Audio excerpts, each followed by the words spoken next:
pode acreditar que tu tem total meu apoio pro voo que tu quiser dar.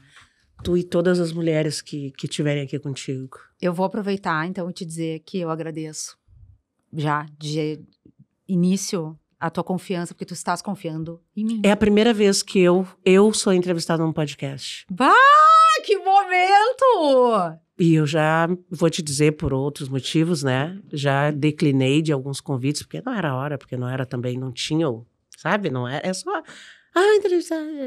Não tinha o flow, sabe? Então sempre sou eu que entrevisto, né? Eu tenho um podcast, né? Dentro da minha escola de empreendedorismo feminino. Então é a primeira vez que eu tô do outro lado. E eu tenho certeza absoluta que foi uma boa escolha.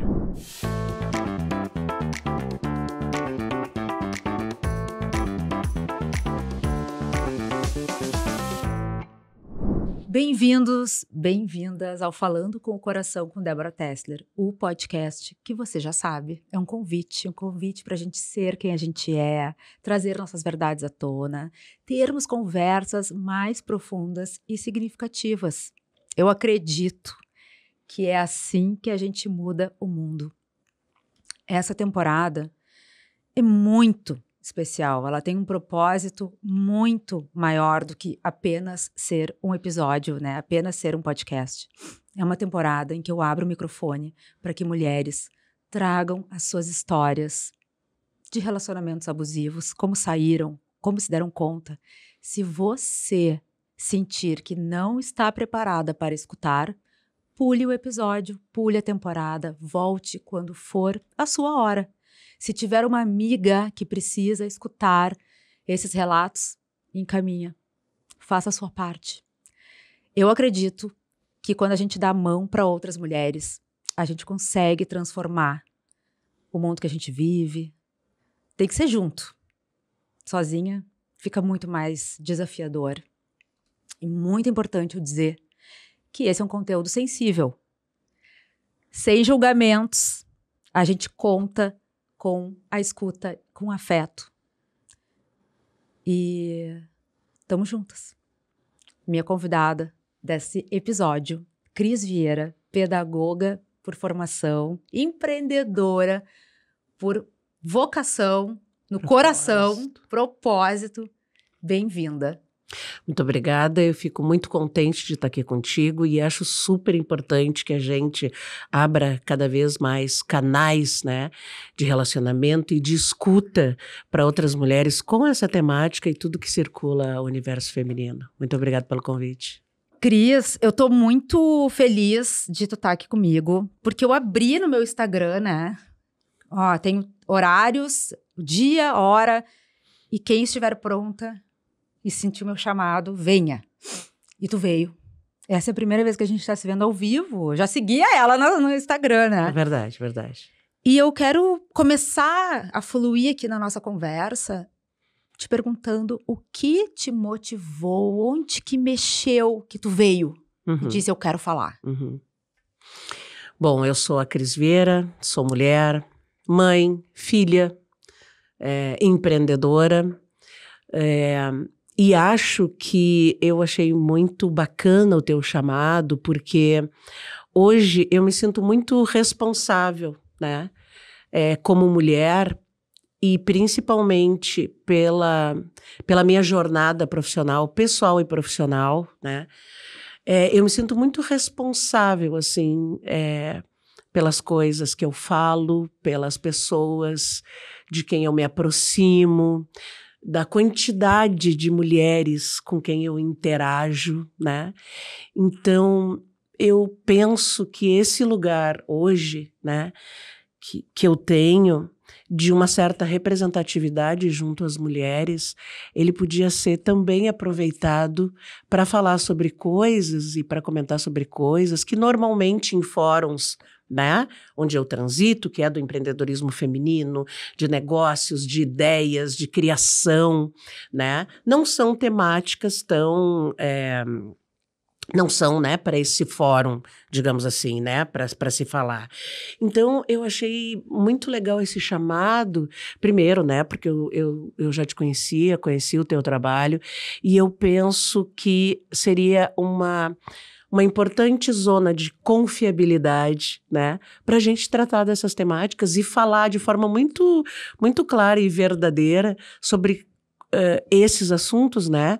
O abuso emocional, psíquico, né? Físico, porque eu acho que isso é uma coisa que a gente aos pouquinhos também está entendendo, né, Débora? Quando a gente falava um tempo atrás sobre o abuso mesmo, a gente já criava uma ideia de violência física ou sexual, e existem outras formas, né? Então, eu acho que é muito legal. Quanto mais a gente conseguir falar de uma forma, acho que empática, gentil, né? Acolhedora, sensível sobre tudo isso, eu acho que vai nos ajudando a entender como é que essas coisas vão acontecendo, por que que elas acontecem, por que que algumas mulheres se submetem, às vezes, tanto tempo, a situações que claramente são abusivas. Então, acho que quanto mais a gente for falando sobre isso, a gente vai conseguindo compreender. Eu estou muito alinhada com essa tua fala.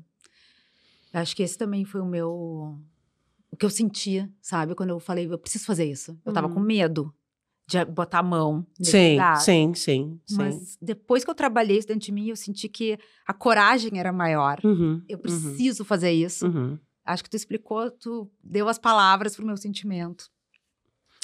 Cris, acho importante. Eu quero saber a tua história e o que tu quiser e puder falar dentro dos teus limites. Né? Então, me conta. Bom, eu acho que quando a gente fala hoje, em 2025, sobre qualquer situação que envolva a mulher, eu acho que a gente precisa localizar um pouquinho, histórica e socialmente, esse momento que a gente vive hoje. Por exemplo, né, Débora, infelizmente, com o número de feminicídios que cada vez aumenta mais. E eu tenho visto e tenho assistido com muita atenção e observando muito esses movimentos, o quanto às vezes eu penso que essa situação ela é muito contextualizada a partir de 1 ou 2 marcadores. Porque o machismo, então, ele vem aumentando. Então, e eu, sinceramente, te digo, falando com o coração, que eu acho que essas análises ainda são muito rasas para a gente conseguir compreender. Por isso que eu digo, eu acho que a gente tem que analisar histórica e socialmente isso. A gente passa por um momento do mundo de muita fragilidade da estrutura do patriarcado, né? Que é do mundo inteiro. A gente se acostumou durante muito tempo com uma determinada estrutura social, política, cultural, né? Em que o homem detinha toda a estrutura de poder dos homens. Quando esse quadro começa a se movimentar, né? Então a gente tem uma estrutura cristalizada que está parada, estanque, e ela vem funcionando, da forma dela ela vem funcionando. Quando a gente joga uma pedrinha nesse rio que está parado, funcionando, fluindo, né? Parado, que eu quero dizer, ele está seguindo o fluxo dele normal. E a gente começa a jogar pedrinhas e ele continua fluindo, mas ele começa a se movimentar. A gente não pode esperar que nada vá acontecer, né? Então, esta estrutura, ela vai encontrando ferramentas para tentar, eu não vou te dizer parar, né, o movimento das mulheres na inserção com o trabalho, na inserção do trabalho, no protagonismo sobre vários aspectos, né? Então, eu não diria que é um movimento para parar isso, mas são movimentos de tipo, a gente não está entendendo direito o que está acontecendo aqui, vamos ver o que está acontecendo, né? Então, a gente vem desse movimento. Então, se a gente entender que a gente está agora num movimento que eu vou te dizer que é como eu acredito, falando com o coração, é muito importante que a gente também entenda que a gente tem que trabalhar com yin e yang, né? É legal a gente unir as duas forças, nem só uma, nem só outra. E é isso que eu venho pensando e organizando, inclusive dentro da minha própria escola de empreendedorismo. Sabe que antes, até a turma do ano passado, eu só entrevistava mulheres, a partir desse ano já não. Nós vamos trazer os homens para que eles participem também. Nós vamos ouvi-los, porque é esse caminho que eu acredito. É a gente tentar modular um pouco essas forças. Nessa caminhada eu venho de uma família totalmente, que me ajuda também a ter esse entendimento, totalmente matriarcal, de mulheres muito fortes, né? Não que os homens não fossem, mas a mulher sempre foi uma figura muito imponente. A minha bisavó, a minha avó, a minha mãe também. E estas relações dentro de casa, ou mesmo as relações com o mundo, sempre foram pautadas de um lugar de uma mulher que se coloca, de uma mulher que responde, de uma mulher que se sente autônoma. E isso eu sempre tive muito forte dentro da minha casa. Então, eu penso que isso também, essa minha construção de vida, né, como menina, jovem e mulher, também me ajudou a identificar no meu primeiro relacionamento, né, depois de alguns sinais, porque isso que eu acho importante também a gente dizer, sempre tem sinais, sempre. Não acontece alguma coisa com uma mulher de segunda para terça. Então, teve uma explosão de... Eu, sinceramente, não acredito. Eu acho que tem sinais, né? Tem sinais, tem sinalizações e tal. E eu, justamente porque venho, eu acho, desse lugar, para mim, depois de um tempo, eu comecei a identificar sinais no meu primeiro relacionamento, que foi um relacionamento muito importante para mim. Foi o meu primeiro relacionamento de fato, né? E aí eu comecei a observar sinais que começaram, por exemplo, de uma pessoa muito ciumenta, né? E que antes eu achava muito legal. Pô, como ele gosta de mim, né? Ele quer me acompanhar em todos os lugares. Sabe que eu morava na Quintino Bocaiúva, na frente, praticamente de frente para o Grêmio Náutico União. E eu frequentava muito União, fazia natação, fazia jazz, fazia... E esse foi um dos outros sinais que eu comecei a perceber. O meu companheiro morava também ali, né, aqui no Moinhos, mas ele vinha da casa dele e ele me buscava na porta do Grêmio Náutico União e me levava até em casa, que era 100 metros, 50 metros. E isso era praticamente todos os dias, outro sinal, né? Uma outra coisa também, ele era bem mais velho que eu. E isso me encantou profundamente. Porque eu sempre fui uma menina, né? Uma menina e uma jovem muito curiosa. Eu sempre quis viajar, conhecer pessoas, sempre essa coisa da relação, né? Da comunicação, de conhecer gente. Isso sempre foi assim. Então, conhecer uma pessoa que era bem mais velha que eu, quase 10 anos mais velha que eu, que já tinha muito mais experiência, aquilo foi extremamente encantador para mim. Então, enquanto todas as minhas amigas, né, namoravam ou estavam com pessoas que eram mais ou menos da mesma faixa etária, eu estava com uma pessoa bem mais velha que, de fato, me apresentou muitas novidades, né?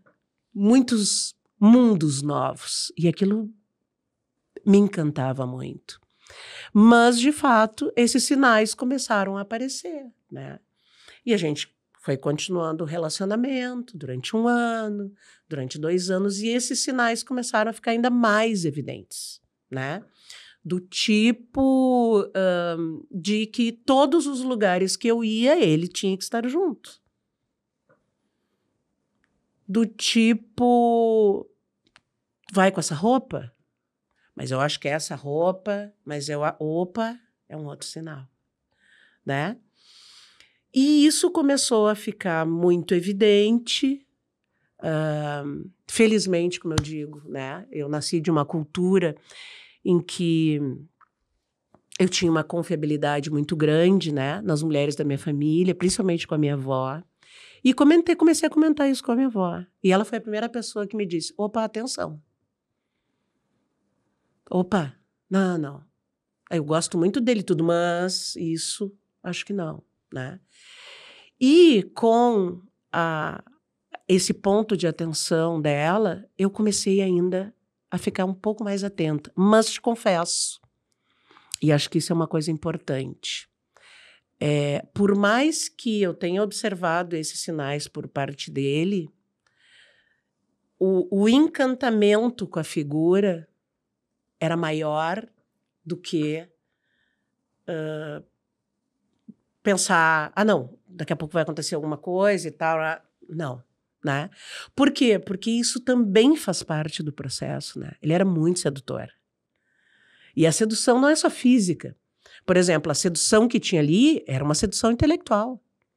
Total. Uma sedução intelectual. O que eu aprendi com esse cara? A escola, e se eu tivesse numa faculdade, eu não teria aprendido. Coisas que eu sei hoje.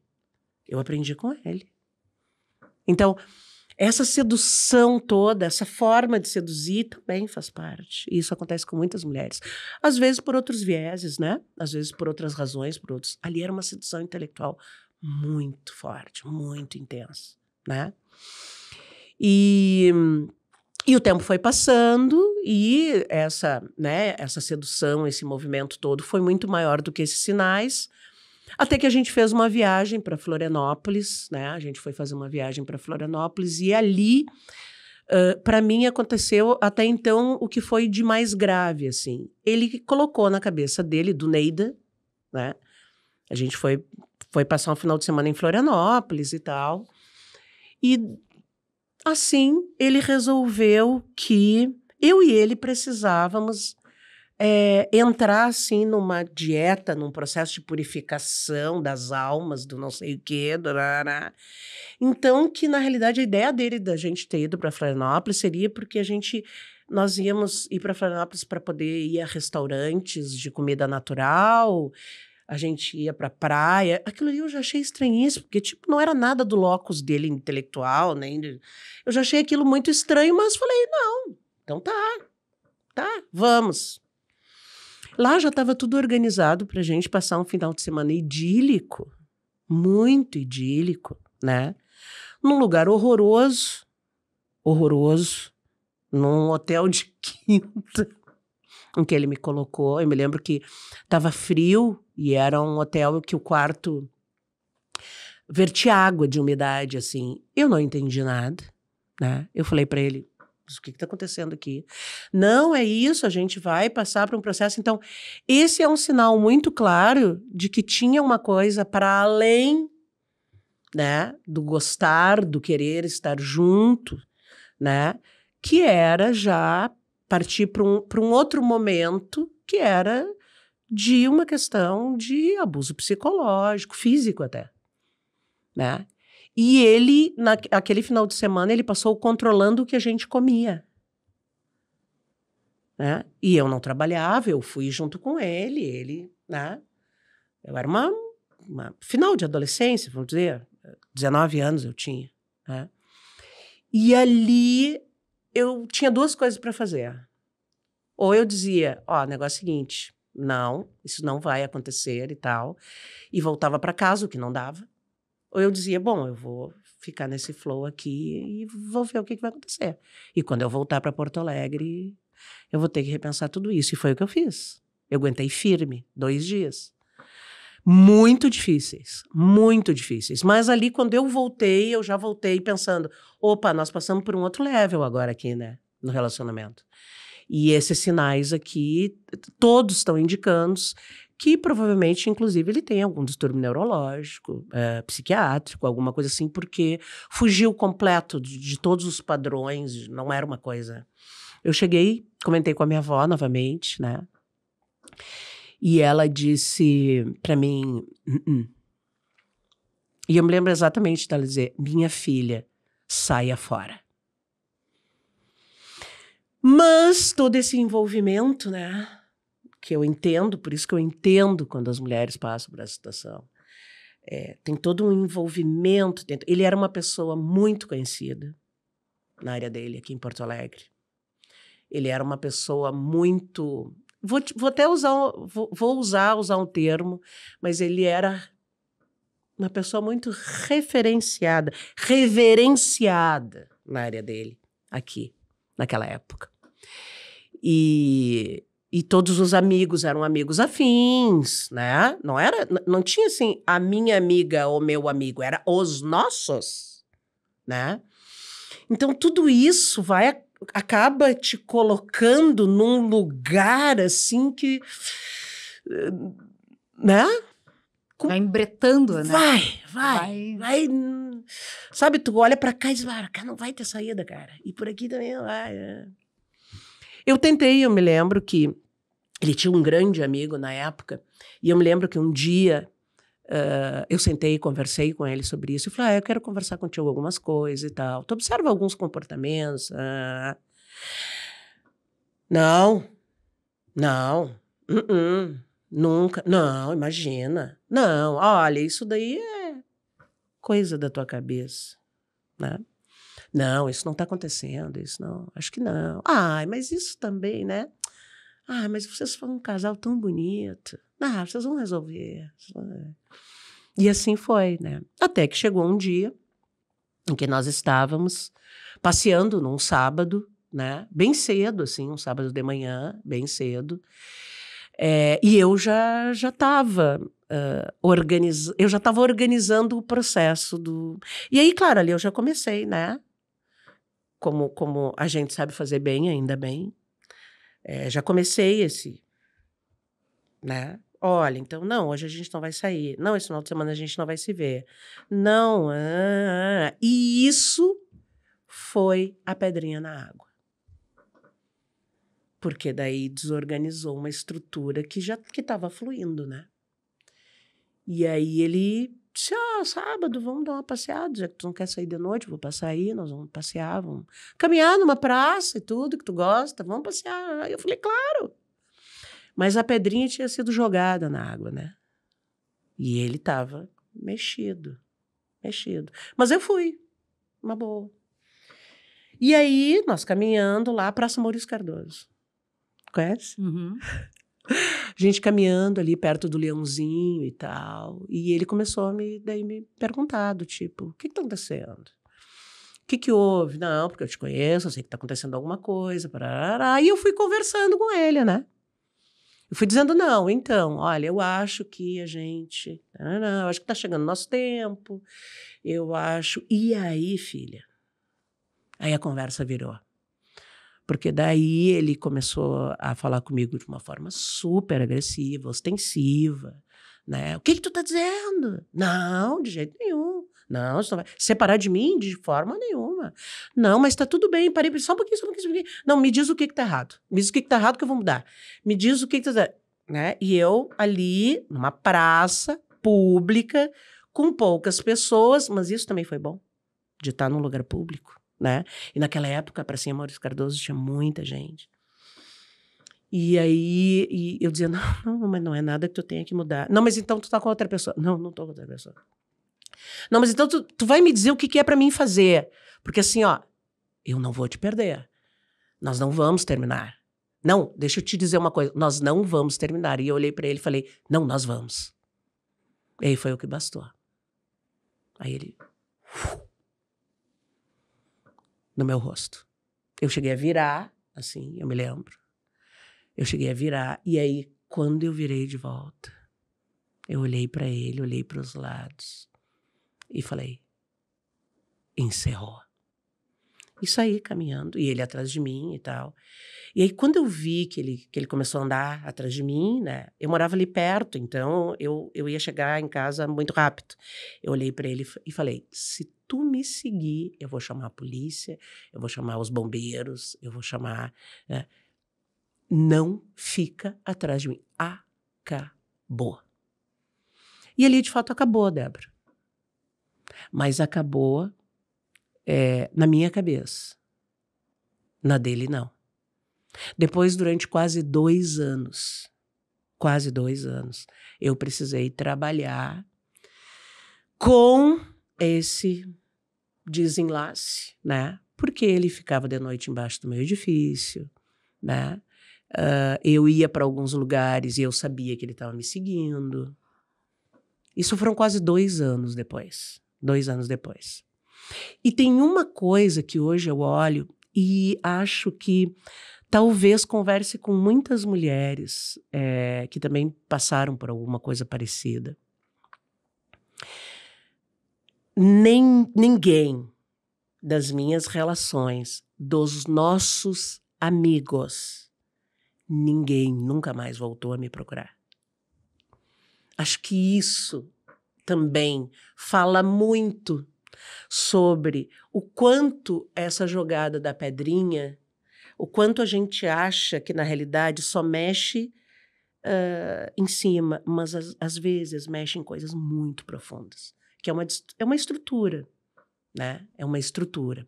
Então, assim, naquela ocasião eu fiquei sem amigos, né? Eu ligava para eles, me lembro, ligava para eles e dizia, oi, tudo bem? Não, pois é, então é isso, tá, Cris? Agora eu não posso mais falar contigo, beijo, tchau. Né? Todos eles, Débora, absolutamente todos. E eu era a melhor amiga deles. Mas naquele momento, né, eu não sei que história foi contada, eu não sei, inclusive, se foi contada alguma história, mas o que ficou foi, bom, ela deixou ele, ela não quer mais ficar com ele, ela se separou dele, né? E isso fala muito dessa estrutura que não mudou tanto, né? Hoje as mulheres, por uma série de razões, eu consegui. Demorou, mas eu consegui. Porque depois disso, para mim, não haveria qualquer possibilidade, a mais remota, sob nenhuma justificativa e aspecto, de manter um relacionamento em que esse tipo de coisa acontecesse.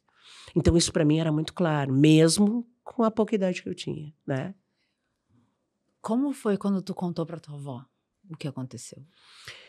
Eu contei muito tempo depois. Eu não contei naquele momento. Eu contei quando, depois desse período em que teve uma vez que eu tive que chamar a polícia, porque ele não saía debaixo do meu edifício.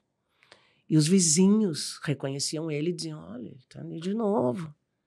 E isso começou a ficar muito extensivo, dá medo das pessoas, porque era de dar medo mesmo, né? Sim. Um sujeito de mais de 1,80 m, grande, e que também era conhecido, né? Então as pessoas, olha...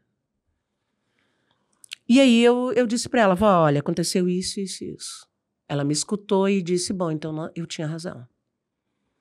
E eu me lembro que eu estava sentada, assim, né, conversando com ela, e ela... Foi isso que ela disse e tal, lá. Se passaram os dias, eu estava de novo sentada conversando com ela. A gente estava conversando sobre outro assunto, sobre uma outra coisa, comentando sobre uma outra coisa. Ela pegou na minha mão, assim, do nada, e eu... O que foi? Ela disse, lembra daquele assunto? Você lembra daquilo que aconteceu? Tá tudo bem contigo, minha filha? Eu falei, tá tudo bem. E ela disse, eu só queria te dizer uma coisa, que nunca mais aconteça. Foi só o que a gente conversou sobre isso. Nunca mais a gente conversou sobre isso. E acho que foi legal. Acho que foi no tom, sabe? Acho que foi porque, bom, aquilo foi resolvido, foi isso, né? Eu que lute daí agora, né? Depois eu que lute, né? Porque isso é uma violência, né? É uma violência psicológica, para além da violência física, né? E não chegou nem perto, né? Daquilo que muitas vezes a gente vê hoje, que é uma violência física muito mais ostensiva, né? Então, eu acho que é muito importante a gente também pensar que estas violências, essas manifestações, né, de manter esse poder sobre a mulher, não...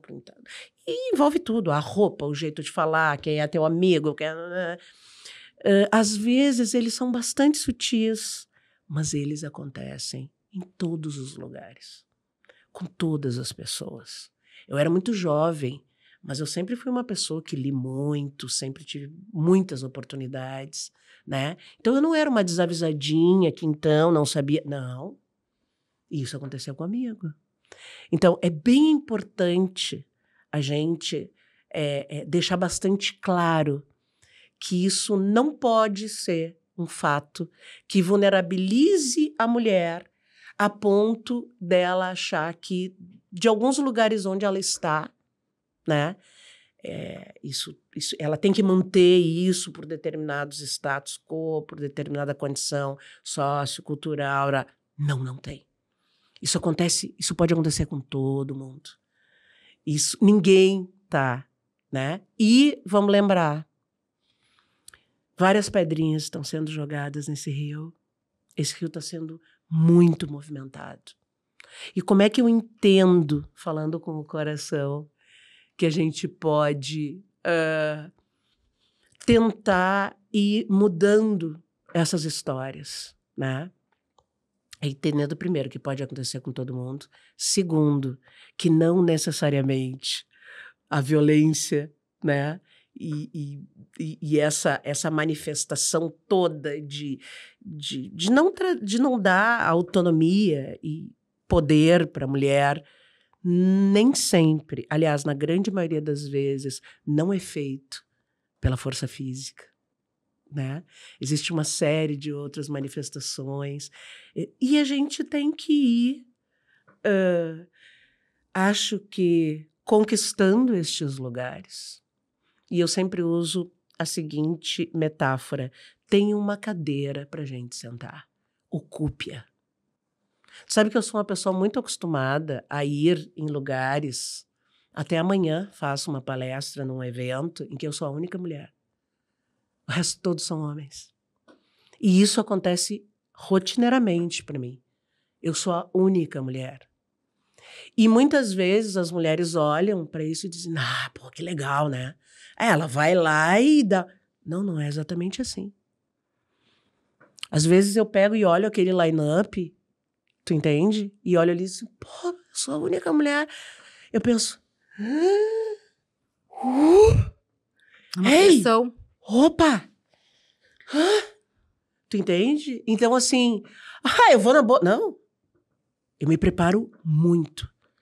E eu me preparo ainda mais. Mas eu ocupo o lugar. Eu sento na cadeira. Eu vou com medo, mas eu vou. Eu ocupo a cadeira. Eu sento naquele lugar. Me permite fazer uma pergunta? Claro. Tu falou ali que tu tinha mais ou menos 19 anos, né, nessa experiência. Como que tu tratou essa questão depois do término? Né? O que tu buscou? Como foi esse cuidado que tu teve que ter contigo para voltar a te abrir para um relacionamento, para o amor?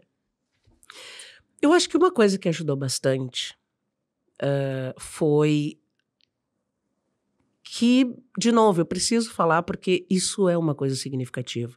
Eu fui criada e eu fui educada num espaço onde as mulheres, as meninas, sempre tiveram voz. Então, eu tinha certeza absoluta que eu ia encontrar acolhimento da minha família, sob qualquer perspectiva, se eu quisesse falar sobre isso. Falar, ou pedir ajuda, ou dizer: olha, eu acho que eu preciso de uma psicóloga, ou preciso procurar algum apoio. Mas eu consegui, caminhando.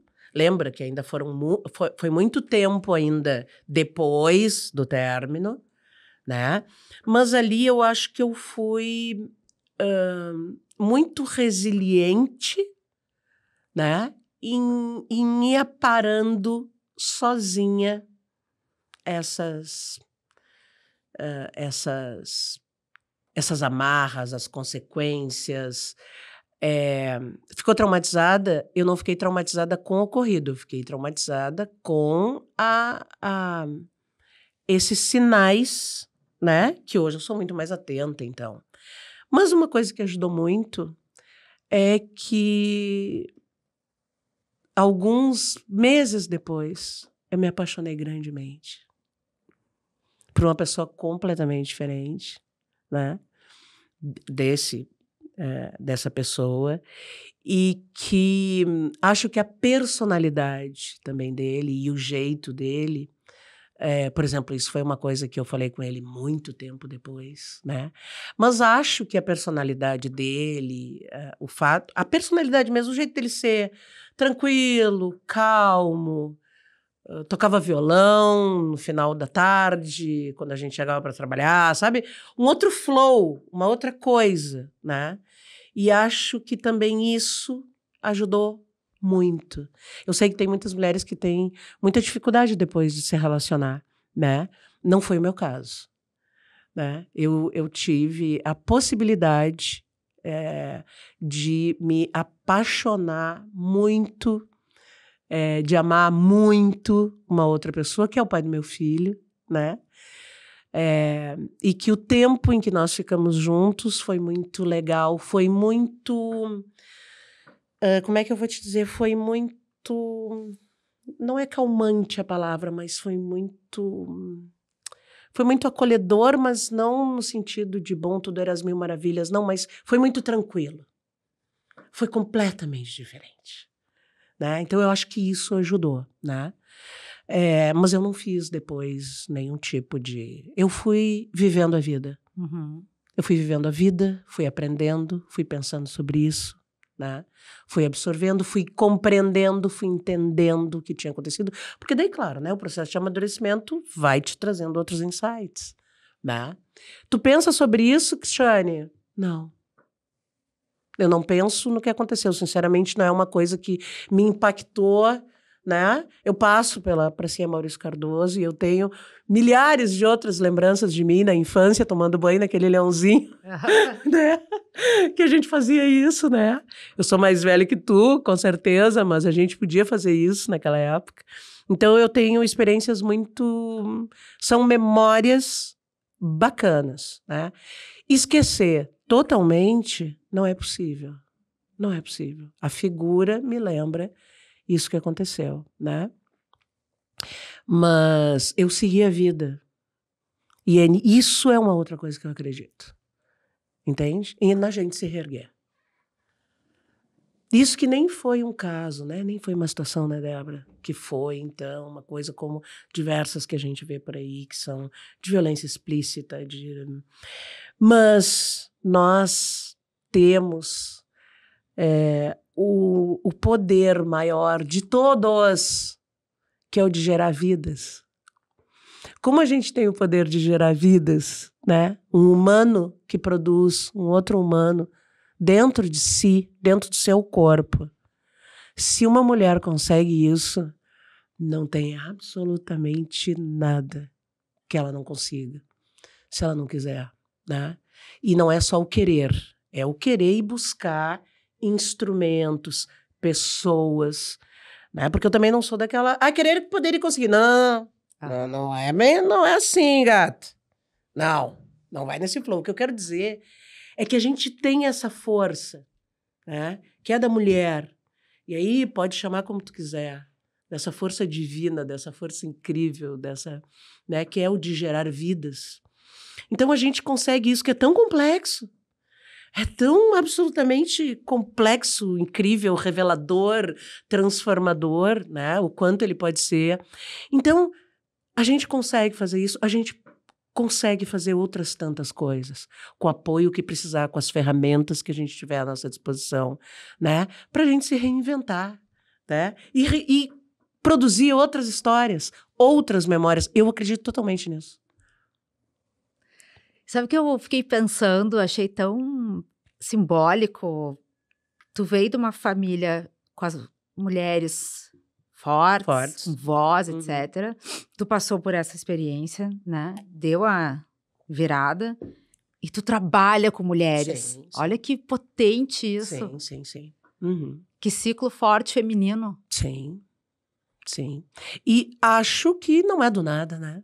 Acho que não é do nada. Na realidade, eu sempre trabalhei na área da educação, né? Tem uma outra coisa aí também que eu acho Porque eu nunca coloco, como eu te disse no início aqui, eu acho que às vezes a gente tenta justificar, responder ou entender algumas coisas a partir de métricas muito rasas. A vida é muito complexa. A gente é muito complexa. Então, eu acho que quanto mais a gente conseguir sair dessas margens para entender, mais a gente vai conseguir entender profundamente. Então, eu não entendo... pois é, mas do Neida... Não. Não é do Neida, não é do nada, né? Eu fiz um processo de reinvenção de carreira com 48 anos. Eu tinha minha vida toda organizada. Então, eu sou a professora clássica, aquela de formação dos 4 anos. Eu sou a tia do SOI, entendeu? Eu sou a tia do SOI. Eu estava com minha carreira massa ali. Bom, é isso que vai acontecer. Eu vou ser professora. Aí veio, né? Obviamente, porque eu sempre fui muito curiosa, gostei muito de ler, de estudar. Não as coisas da escola, mas de estudar várias outras coisas. Entrei na academia, fiz uma carreira dentro da academia, né? Da mesma forma que comecei como professora da escola básica, da escola de educação infantil, essa mesma carreira eu percorri dentro da universidade, dentro da academia. Comecei como professora, fui coordenadora pedagógica, fui assessora, recebi o prêmio Sinep de Educação e Inovação, comecei a ter bastante visibilidade, trabalhei numa gestão de mulheres, uma das primeiras formatos de gestão de mulheres na universidade, olha bem, aqui no Rio Grande do Sul, onde as gestoras eram mulheres. Então, eu participei desse grupo. Eu estava junto com este grupo durante 16 anos. E aí, num determinado momento da minha vida... É isso aí, então, né? É isso que vai ser? Então tá. Então, eu vou trabalhar aqui, vou ficar, né, nessa carreira acadêmica até me aposentar.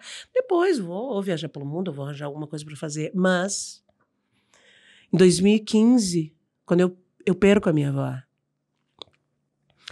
e ali, quando eu perdi a minha avó, né, eu perdi quando outras pessoas, outras manifestações, né, precisavam mais dela do que eu aqui, do que a gente aqui. Então, quando a minha avó desencarna, ali deu uma virada importante para mim, porque foi a primeira perda emocional mais profunda para mim. E ali eu olhei e falei, então é isso. É início, meio e fim. Minha avó desencarnou com 93 anos. Bem, tendo feito muita coisa. Tendo sido o esteio, a força, né, de muitas pessoas. Da família dela, da nossa família. Mas o ciclo dela, né, teve um fim. E aquilo ali virou para mim. Eu falei, então é isso? Então, muito bem. Então, faça valer a sua vida também, Chay, porque um dia ela vai ter um fim. Então, pense. É isso? É isso que tu quer? Chegou onde tu queria? E ali eu falei, sabe que não? Não. E aí eu fiz... A minha mãe foi a única pessoa que me apoiou, só para te imaginar, né? Todos, inclusive meu filho. Disse, tu não vai fazer isso. E ali eu comecei a produzir, então, comecei a reunir 2 amigas, começamos a trabalhar com educação corporativa, aprendizagem nos espaços organizacionais, tanto em instituições, terceiro setor, porque é a minha expertise, é o meu conhecimento, né? Eu trabalho com aprendizagem. O que tu sabe fazer muito bem, Cris? Ensinar a aprender. Eu acho que essa é a minha melhor habilidade, né? Sempre foi, independente dos espaços. E aí, então, com 48 anos, eu saio da universidade, né? Aquele lugar de status social, status financeiro, status... Eu decido sair e abro, então, a Code Educação para trabalhar, né? Um grande espaço de aprendizagem, onde a gente trabalhava autoconhecimento, autogestão, empreendedorismo feminino, porque, obviamente, daí, né? Eu começo a transitar em outros lugares, em outros espaços, e ali começa, né? E isso nunca mais parou. Modulei o meu modelo de negócio, né? E há 3 anos atrás, então, fundei a minha escola de empreendedorismo feminino, autoconhecimento e autogestão, que é As Aprendedoras. Né? Então, é do nada? Não, não é do nada. Tudo está contextualizado, está tudo dentro desse contexto, desse campo, dessa área. Por isso que eu te disse aqui no início. Eu me sinto muito responsável com o que eu falo, com o que eu digo, para quem eu falo, né? Porque eu acho que essa jornada até aqui, né?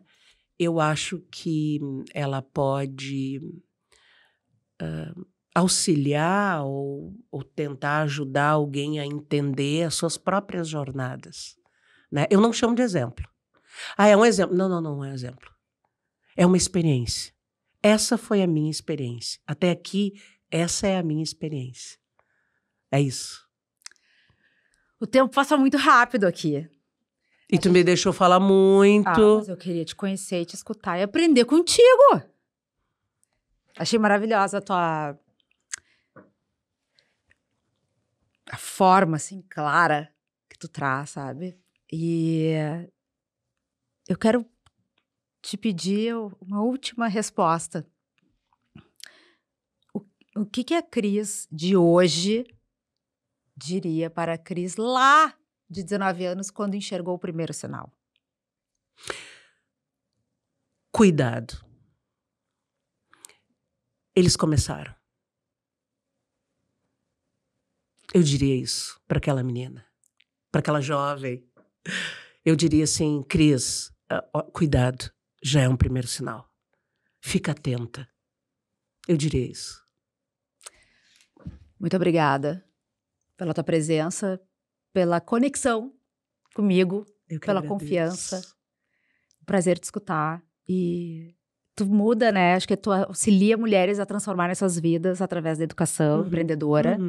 E todo esse meu movimento, eu quero muito impactar positivamente também. E vamos embora. E vamos mexer. Vamos continuar tirando as nossas pedrinhas. Obrigada, Cris. Eu que agradeço. Muito obrigada. Encerramos. Até o próximo episódio. Gostou? Tocou no coração? Manda para aquela amiga. Deixa teu comentário. Compartilha com a tua rede. A gente se vê na próxima. Beijo, tchau.